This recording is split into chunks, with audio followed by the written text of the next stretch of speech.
Sumainyo ang Panginoon. Ang mabuting balita ng Panginoon ayon kay San Mateo.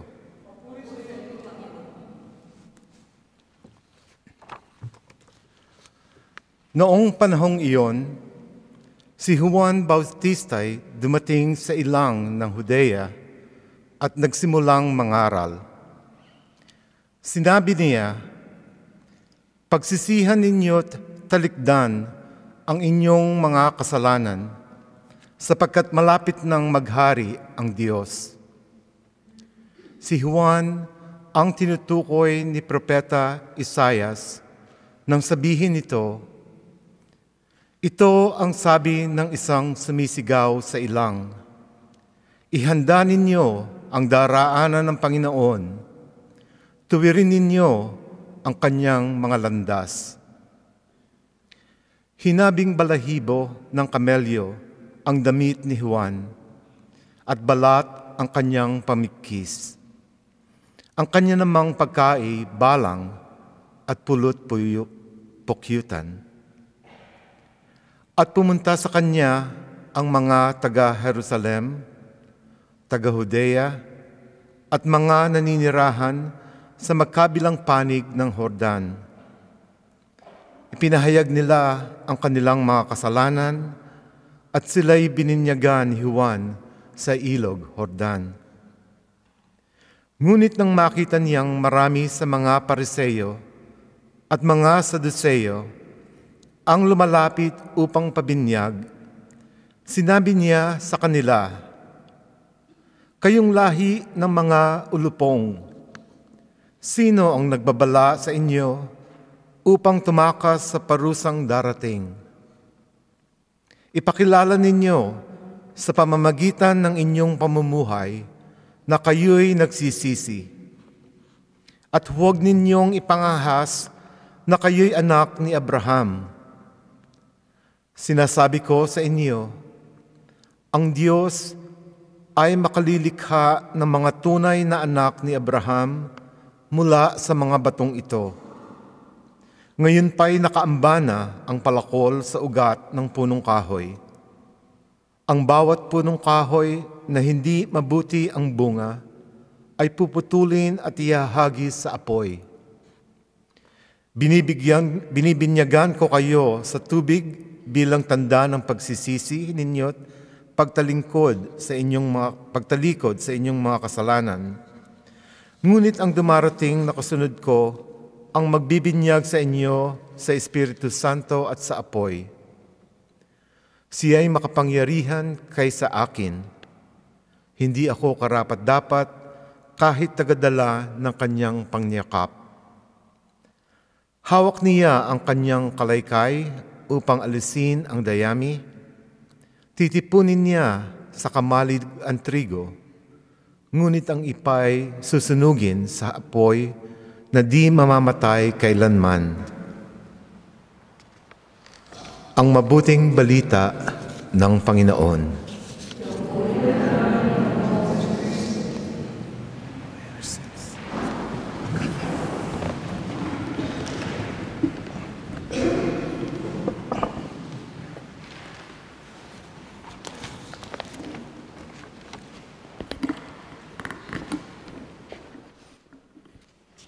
Magandang gabi sa inyong lahat.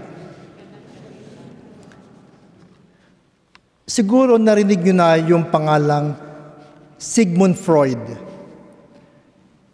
Ito'y nadaanan natin sa ating psychology books nang tayo nag-aaral pa.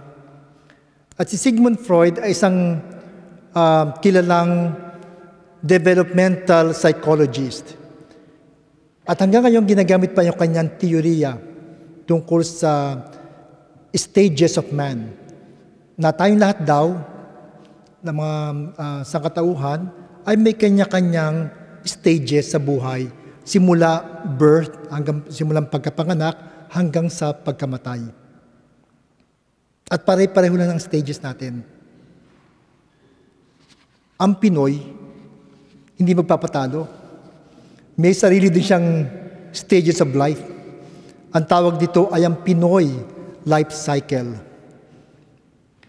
Ano yung Pinoy life cycle? Pakinggan niyo maigi at tignan niyo kung saan kayo naaangkop, kung saang edad kayo naaangkop at kung ano yung katumbas niyon.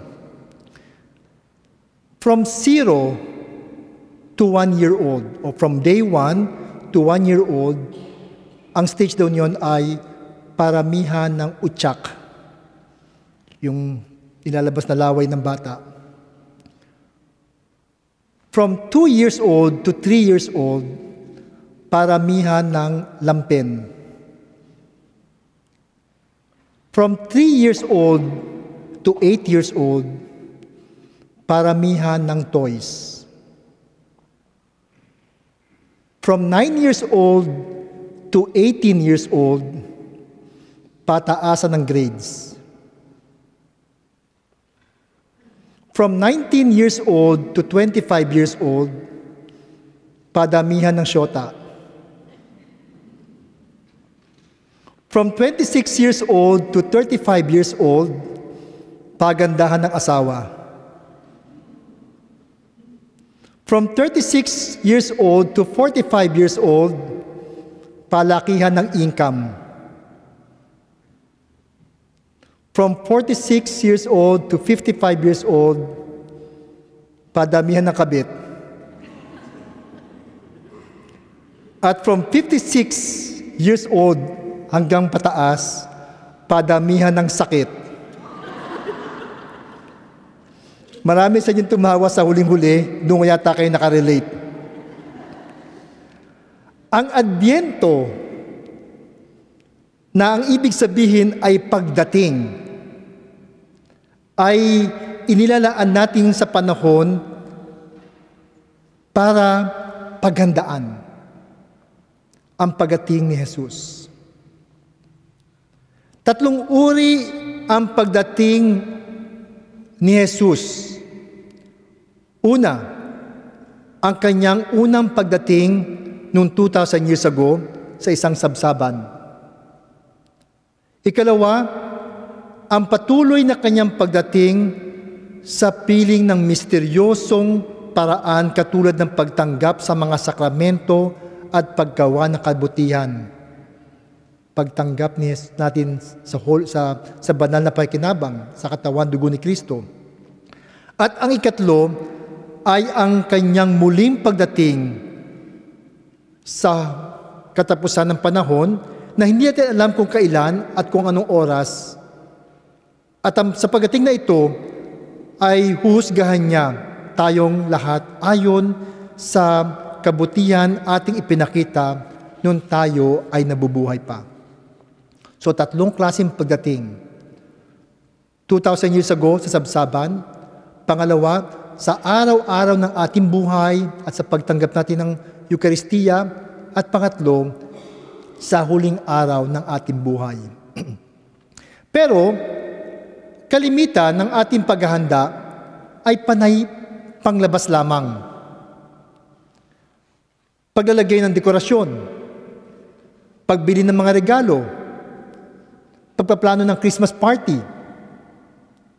Siguro, kailangan ang mga ito upang madama natin ang nalalapit na pagdiriwang ng Kapaskuhan. Ngunit, hindi lang ito ang paghahanda para sa isang masaya at makahulugang Pasko.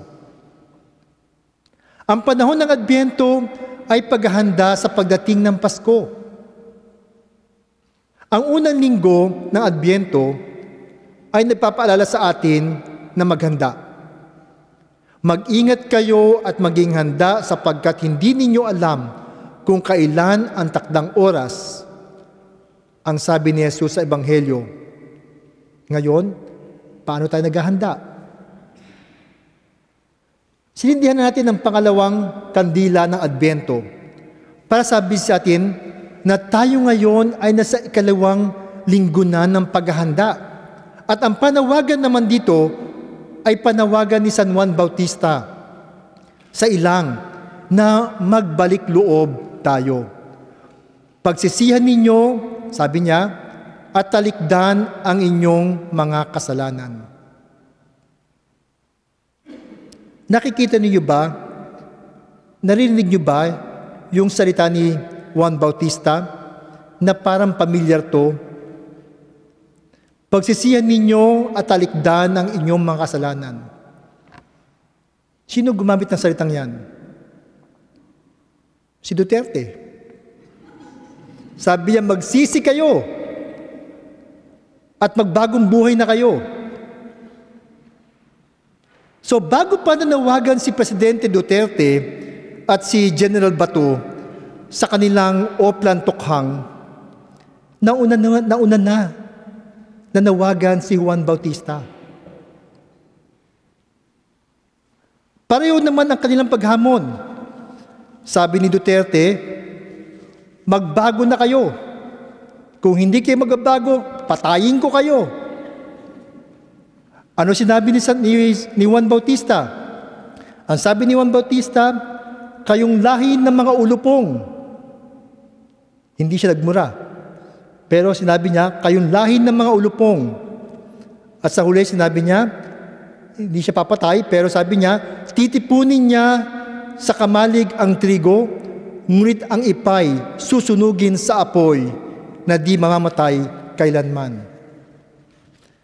Ang mga ito ay pagpapaalala sa atin na ang pinakamabisang paghahanda ay nasa loob at wala sa labas. Tanggalin ang masasamang pag-uugali at linisin ang ating mga puso. Si Jesus ay naparito upang maging saksi sa katotohanan at anyanyahan ang taong pumanig sa katotohanan. May kwento ng isang sikat na pintor na gumawa siya ng isang magandang obra. Ang kanyang painting ay hango sa aklat ng pahayag na kung saan ay makikita si Jesus ay kumakatok sa isang pintuan. Napakaganda at nakakamangha sapagkat parang naririnig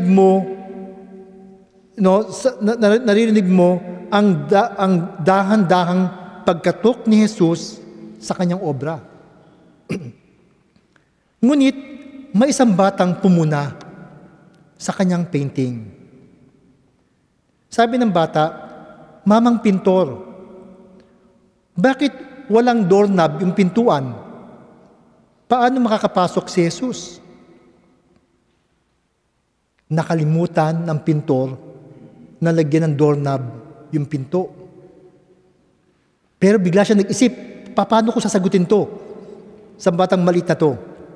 So nakakuha siya ng palusot at sinabi niya, napangiti na lang siya at sabi niya, sinadya ko yan. Sapagkat kakaiba ang pintuang ito. Ang doorknob ay wala sa labas, kundi na sa loob.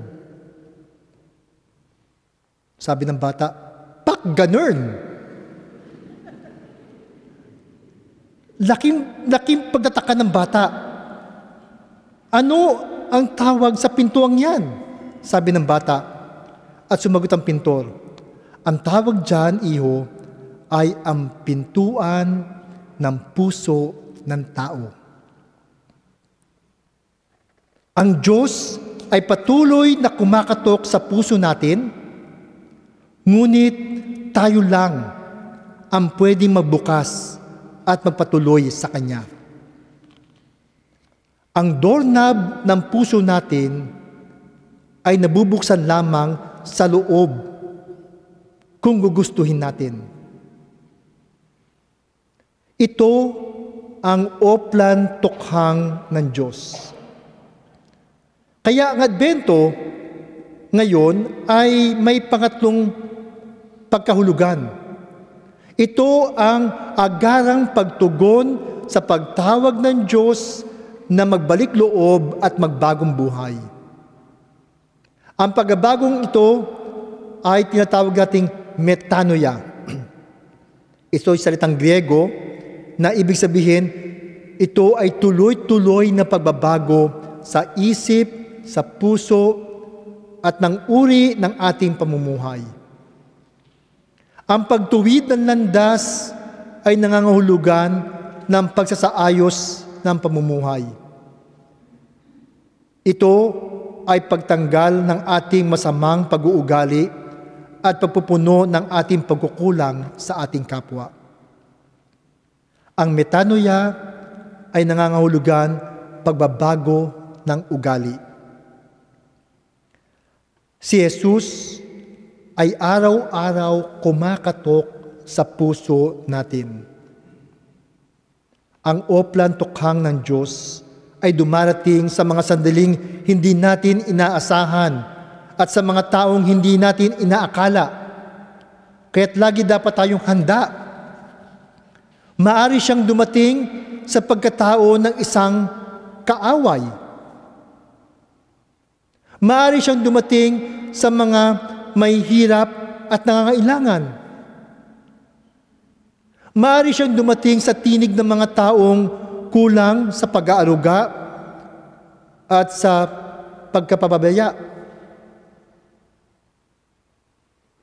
Si Jesus ay kumakatok ngayon sa ating puso. Pagbubuksan mo ba siya? Ito ang panawagan ng ikalawang linggo ng Adbyento. Paghandaan natin ang daraanan ng Panginoon. Pagbuksan natin siya at huwag saraduhin ang pintuan ng ating puso. Pagpalain nawa kayo ng may kapal. Amen.